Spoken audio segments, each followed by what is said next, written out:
तो पुलिस वाले न तो कोई कार्रवाई कर रहे हैं, न कोई छानबीन कर रहे हैं, न कहीं और ना उनको पकड़ के ला गए। और मैं बड़े बड़े जजों को, बड़े बड़े IPSओं को, IASओं को जानती हूँ और इंस्पेक्टर साहब ने ज़्यादा उनसे कुछ पूछ नहीं पाया। 4 दिन हो गए हमको परेशान करते हुए। दिल्ली के चप्पे चप्पे की खबरों पर हम रखते हैं पैनी नजर। अब आप इन्हीं खबरों को देख सकते हैं हमारी ऐप पर, तो फिर देर किस बात की है, जल्दी जाइए प्ले स्टोर पर और जाकर डाउनलोड करिए तेज तर्रार की ऐप को। नमस्कार, आप देख रहे हैं तेज तर्रार और मैं हूं आपके साथ आफरीन खान। इस वक्त मैं मॉडल टाउन पुलिस स्टेशन के बाहर मौजूद हूं। यूँ तो आप जानते हैं कि दिल्ली की पुलिस पर कई तरह के गंभीर आरोप लगते रहते हैं। आज का भी मामला कुछ ऐसा ही है। एक परिवार मेरे साथ मौजूद है। इनका कहना है कि इनके परिवार का एक सदस्य जिसका नाम शिव यादव बताया जा रहा है और उम्र लगभग 30 वर्ष, वो सरकारी नौकरी करते हैं। 4 दिन से वो लापता हैं। पुलिस की जो PCR वैन होती है, जब कोई कॉल करता है तो वो पहुंचती है मौके पर। शिव यादव को उठाया जाता है उनके घर से और पुलिस स्टेशन ले आया जाता है। उसके बाद इन्हें थोड़ी देर यहाँ बिठाया जाता है और उनके दोनों फ़ोन जब्त कर लिए जाते हैं और रात के अंधेरे में उन्हें यहाँ से बाहर भेज दिया जाता है। यानी कि जिस सड़क पर अभी मैं खड़ी हूँ, यहाँ उन्हें छोड़कर पुलिस वाले आराम से गहरी नींद में शायद सो जाते हैं। 4 दिन का समय बीत चुका है, वो शख्स अब भी लापता है। क्या कुछ हुआ था, इसमें पुलिस की कहानी कहाँ से जुड़ी है, ये सारी कड़ियाँ आखिर हैं क्या, इसी खबर में बताएंगे आपको। बने रहिए और देखते रहिए पूरी खबर। अच्छा, मुझे ये बताइए, जिस महिला की बात हो रही है, पहले मैं आपको बता दूं, जितनी बार भी लड़की यूज़ किया गया वो कोई लड़की नहीं है। अभी अभी इन्होंने मुझे बताया कि उसकी उम्र लगभग 50 वर्ष है, यानी कि एक महिला है। मुझे बताइए, उसने आपसे क्या कहा था? उसने ये कहा था, मैं यहाँ कौन सा कोचिंग है, कौन सी बताई थी, कोऑर्डिनेटर हैं IPS IASओं को, PCSओं को, उसमें कौन सी बोर्ड बताया था, कोऑर्डिनेटर UPSC ऑफिस में कोऑर्डिनेटर के पद पे कार्यरत हैं। और ये जैसे कि मैं हाई कोर्ट और इनको जजों को, IAS IPS इनको सबको जानती हूँ, आना जाना रहता है उनका। आइंदा से मेरे पास कॉल मत करना, किसी बारे में, इस बारे में जानकारी है ना, इस तरीके। आप एक चीज़ और बोल रहे थे, जो आप पुलिस गई थी वो उनके सामने कुछ बोल ही नहीं पाई? हाँ, पुलिस जब वो पुलिस ऑफिस में आई हैं यहाँ पे, तब भी वो बराबर बोल रही थी, लेकिन SHO साहब कुछ नहीं बोले हैं, ना कोई उससे जवाब सवाल किया, कुछ भी नहीं है ना। क्यों तुमने क्या कॉल क्यों नहीं की? FIR लिखवाने से भी मना कर दिया? हाँ, बिल्कुल मना किया, इंस्पेक्टर साहब से मना किया है। क्या बोला था? हमारे साथ कोई ऐसी घटना नहीं हुई, हम तो कर दिया तब लड़कों के कहने से, हमारे साथ ऐसी कोई घटना नहीं हुई थी। वो पार्क में खड़ा था, टहल रहा, कुछ डिस्टर्ब था, तो उसके बाद उसने कहा, और मैं PCS बन का कार्य उसमें कार्य करती हूँ UPSC में, और मैं बड़े बड़े जजों को, बड़े बड़े IPSओं को, IASओं को जानती हूँ और इंस्पेक्टर साहब ने ज़्यादा उनसे कुछ पूछ नहीं पाया। उन लड़कों के बारे में भी नहीं पूछ पाया जिनने मारा था।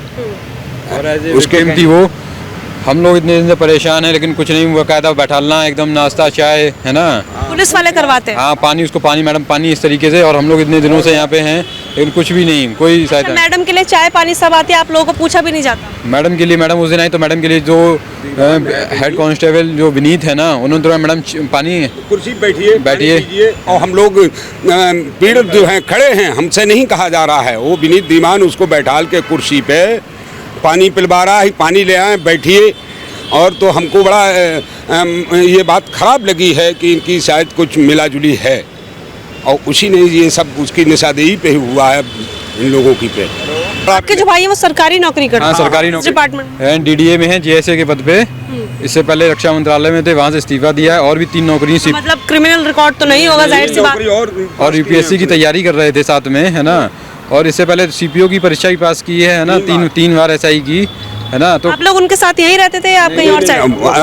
हम लोग गांव में रहते, फर्रुखाबाद। हाँ, तो वहाँ जब खबर पहुँची, यहाँ मकान किराए को लेकर रहते थे, नहीं लग रहा है, तबीयत भी नहीं उनकी ठीक थी, तो यहाँ हम लोग आए और दोस्तों से उनके पता करवाया, तो बताया यहाँ रूम खाली, मतलब खुला पड़ा हुआ है और शिव का कोई पता नहीं है ना। हम लोग भागे हैं। अच्छा, तो ये जो पुलिस वाले, जैसा आपने बताया, आपने CCTV फुटेज चेक की है कि पुलिस वालों ने यहाँ से धक्का देकर उन्हें भगा दिया, उसके बाद से अभी तक आपके बेटे का कुछ पता नहीं? कोई पता नहीं चला है। पुलिस वाले क्या कह रहे हैं? पुलिस वालों से कहते हैं तो पुलिस वाले न तो कोई कार्रवाई कर रहे हैं, न कोई छानबीन कर रहे हैं, न कहीं और ना उनको पकड़ के ला गए, कुछ बस देखेंगे और जांच चल रही है। यही सब 4 दिन हो गए हमको परेशान करते हुए। कोई किसी को, जिन लड़कों को बताया उनका नाम पता, उनको पूछा नहीं और न बुलाया गया है, न कोई बात हुई। केवल उनसे हमें ऐसा लग रहा है इन लोगों की साजिश है दीवान वगैरह की, कि हमारे लड़के साथ वही लोग, बात जब छोड़ा उसके बाद वही लोग आए हैं मोटरसाइकिल से, बुलेट से, और वो 5 मिनट पहले निकला है उनको छोड़ा है 4 बजे और वो बुलेट से आए और फिर कैमरा हमने आगे देखे बुलेट यहाँ रुकी है। उसके बाद बच्चे का हमारे का पता नहीं। आपके पास है वो सीसीटीवी फुटेज अभी? उसमें है, फुटेज है, थाने में है।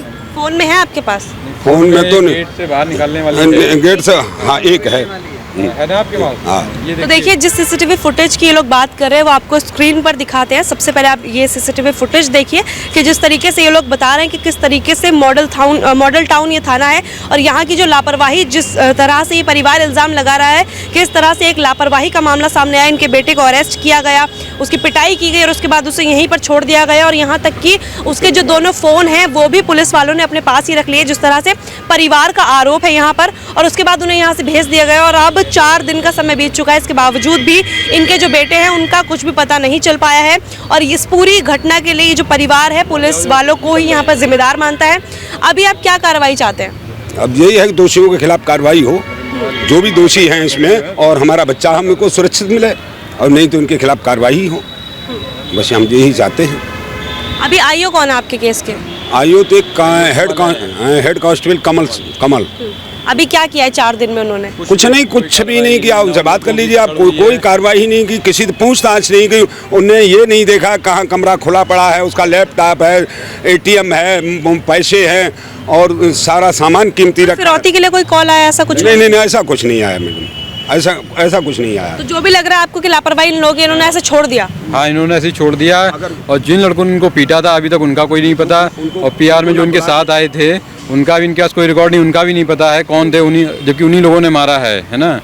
ऐसा हम लोगों को लग रहा है उन्हीं ने मारा, उन्हीं का हाथ है साजिश, क्योंकि बाद में वो आए हैं कहने से साजिश से छोड़ भी दिया इन्होंने। 4 बजे कोई छोड़ने को तो नहीं, और उसके बाद वो लोग आए हैं, वो भी लोग आए हैं, धक्का मार के बाहर किया और धक्का मार के बाहर किया है। बिल्कुल कैमरा में सुरक्षित दिखाई दे रहा है। आपके बेटे की कोई दुश्मनी किसी से? नहीं, किसी कोई दुश्मनी नहीं। वो नहीं पढ़ने वाला, 5 नौकरियां, सिर्फ 5वीं नौकरी है, इससे भी संतुष्ट नहीं है, फिर भी आगे और करना चाह रहा है।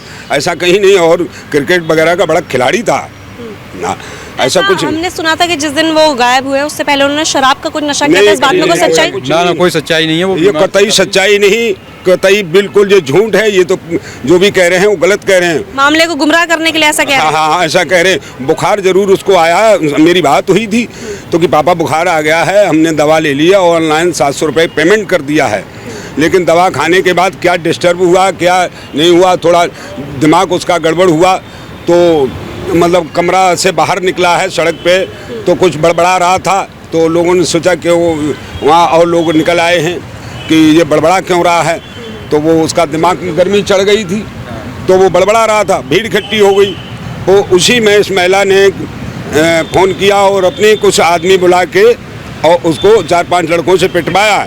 तब उसको गुस्सा आया, फिर वो चला गया, फिर दोबारा आया, घूमता रहा पार्क में। ये महिला भला देखती रही, फिर इसने फ़ोन करके उसको पकड़ा दिया। फिर महिला ने कोई कार्रवाई जागी, हमारे संग कोई बदतमीजी नहीं हुई तो हम कार्रवाई किस बात की। अब ये कहते हैं कि 2 दिन तक इन्होंने ये भी 1.5 दिन तक इन्होंने ये भी नहीं बताया यहाँ हम पकड़ के लाए हैं, जबकि वहाँ गुमराह करते रहे। वो तो हम ही लोगों ने कैसे भी पता लगाया है कि थाने में आया है, PRB लाई है, और आप लोग बता नहीं रहे। ये कौन सा तरीका है? 2 दिन से बैठा ले हैं, तब 10 तारीख को हमारी गुमशुदगी दर्ज की है। बोले आपका क्या नाम? हम तहरीर लेते थे, ये करवाते थे, वो करवाते थे, हम नहीं कर, तो आपको किसने रोका था? हमारा जेल चला जाता, हम जमानत करा लेते। हाँ। इससे तो यही था। हाँ। तो पूरी अगर वो संतुलन में नहीं था तो उसको आप वहाँ से लाए और ऐसे ही छोड़ दिया जबरदस्ती बाहर लाके, है ना। रात को कहाँ गया, क्या हुआ उसके पास, है ना, कोई जवाब नहीं इनके पास। और साथ में इनके जो लड़के भी साथ में आए जो इन्हें छोड़े, उनका भी इनके पास कोई रिकॉर्ड नहीं है ना। बताते कोई रिकॉर्ड नहीं, पब्लिक के थे। किस तरीके से यहाँ पर इस परिवार का कहना है कि मॉडल टाउन थाने का ये पूरा मामला सामने आया है। हाल ही में एक लड़के को पुलिस यहाँ पर लेकर आती है PCR में, और उसके बाद क्या होता है पूरा मंजर आपको एक बार फिर से एक्सप्लेन कर देती हूँ संक्षेप में। होता क्या है, एक व्यक्ति है जिसका नाम यहाँ पर शिव यादव बताया जा रहा है, जिसकी उम्र लगभग 30 वर्ष है। वो एक सरकारी नौकर है, यानी कि सरकारी नौकरी करते हैं, और उसके अलावा बताया जा रहा है कि अभी वो आगे UPSC की तैयारी कर रहे थे। अकेले वो दिल्ली में रहते हैं और उनका जो परिवार है वो दिल्ली से बाहर रहता है अपने गांव में। अब यहाँ पर वो काफ़ी समय से रह रहे थे। अब क्या होता है कि उन्होंने कोई दवाई खाई थी, जैसा कि परिवार कह रहा है कि उन्हें की तबीयत तबीयत खराब थी, उन्होंने कोई दवाई खाई जिसका उनके ऊपर रिएक्शन हुआ, उनका दिमागी संतुलन थोड़ा सा बिगड़ा और वो गली के बाहर आकर लोगों के गेट जो है खटखटाने लग गए और कुछ बड़बड़ाने लग गए। इस बात से गुस्सा होकर लोगों की भीड़ इकट्ठा हो गई। उसके बाद क्या होता है कि एक महिला जो है सबकी शिकायत दे देती है पुलिस में। पुलिस की जो PCR वैन है वो आती है, उन्हें लेकर यहाँ आ जाते हैं। यही मॉडल टाउन थाना बताया जा रहा है लोगों के द्वारा। और उसके बाद क्या होता है कि पुलिस वाले उन्हें यहाँ पर लाते हैं और थोड़ी देर बाद जो CCTV फुटेज घर वालों ने खुद ही कलेक्ट किए, जैसा ये लोग बता रहे हैं कि इस थाने से उन्हें बाहर भेज दिया जाता है। रात के अंधेरे में जो दोनों फ़ोन होते हैं वो भी उनके अंदर ही हैं और वो जब्त कर लेती है पुलिस, बिना फ़ोन के, बिना किसी घर वाले को इत्तला दिए हुए। ऐसे ही किसी मरीज़ को, यानी कि आप कह सकते हैं कि जब घर वाले बता रहे हैं कि उनके दिमागी हालत जो थी ठीक नहीं थी, कुछ दवाई का रिएक्शन उनके ऊपर हुआ था, इसके बावजूद भी पुलिस वालों की कितनी बड़ी लापरवाही यहाँ पर देखने को मिली है कि इस तरह से किसी बीमार व्यक्ति को उन्होंने रात के अंधेरे में ऐसे ही यहाँ पर से भेज दिया। और उसके बाद 4 दिन का समय बीत चुका है, इनके भाई का अभी तक कुछ भी पता नहीं चल पाया, वो लापता है। साथ ही एक बात और सामने आई है, जैसा कि घर वाले ही बता रहे हैं कि 2 दिन तक तो पुलिस ने इन्हें बताया तक नहीं कि इन्हें थाने में, यानी कि उनके भाई शिव यादव को वो लोग थाने में लेकर आए थे। तो यहाँ पर कितनी ज़्यादा बड़ी पुलिस की लापरवाही है कि अगर आप किसी को लेकर आए हैं तो आपकी क्या ये जिम्मेदारी नहीं बनती कि उसके घर वालों को इत्तला दी जाए? क्योंकि अगर मान लीजिए उसकी दिमागी स्थिति जरा सी खराब हो गई थी या तबीयत बिगड़ गई थी तो आपका फर्ज बनता था कि आप उनके घर वालों को इत्तला करें कि उन्होंने ऐसा किया है। अगर कोई जुर्म किया भी था तो उन्हें जेल में डाल देना चाहिए था, लेकिन इस तरह से रात के अंधेरे में उन्हें यहाँ से भेज दिया बिना फ़ोन किए घर वालों को, यहाँ तक कि उनके फ़ोन तक जब्त कर लिए गए। घर वालों का सीधे तौर पर आरोप है कि पुलिस वाले जो भी आरोपी हैं उन्हें पकड़ नहीं रहे, क्योंकि घर वाले एक बात और कह रहे हैं कि उन 4-5 लड़कों ने मिलकर शिव यादव की जो है पिटाई भी की थी। तो हो सकता है जो पुलिस है वो उन्हें बचाने की कोशिश करे, क्योंकि अभी तक जो भी अपराधी है उनका कुछ पता नहीं चला। साथ ही जो इनके भाई हैं वो भी 4 से 5 दिन से लापता हैं और उनका कुछ भी पता नहीं चला है। साथ ही जो पुलिस कार्रवाई, यानी कि जो इनके भाई की खोजबीन है वो भी ठीक तरीके से नहीं हो रही है। 4 दिन हो चुके हैं लेकिन इनके भाई का अभी तक कोई भी सबूत नहीं मिला है कि वो कहाँ पर हैं, किस हाल में है, ना ही कोई फिरौती के लिए कॉल आई है। तो अभी पूरा घर जो है परेशान है इस बात से कि आखिर उनके भाई के साथ, उनके बेटे के साथ हुआ है तो क्या हुआ है, क्या इसमें यहाँ पर पुलिस वालों का कोई हाथ नजर आ रहा है या फिर मामला कुछ और है। पूरी खबर देखने के बाद आपको क्या लगता है, क्या यहाँ पर पुलिस वालों ने ही कुछ कांड किया है या फिर मामला कुछ और नजर आ रहा है? इस पूरी खबर को लेकर अपनी राय जरूर बताइएगा। दिल्ली से कैमरा पर्सन आकाश शर्मा के साथ मैं आफरीन खान। अगर आपको हमारी ये वीडियो पसंद आई हो तो इसे लाइक एंड शेयर करना ना भूलें। साथ ही हमारे चैनल को जरूर सब्सक्राइब करें। इसके साथ ही बेल आइकन भी जरूर दबाएं, जिससे दिल्ली से जुड़ी तमाम खबरों की नोटिफिकेशन सबसे पहले आप तक पहुंचे।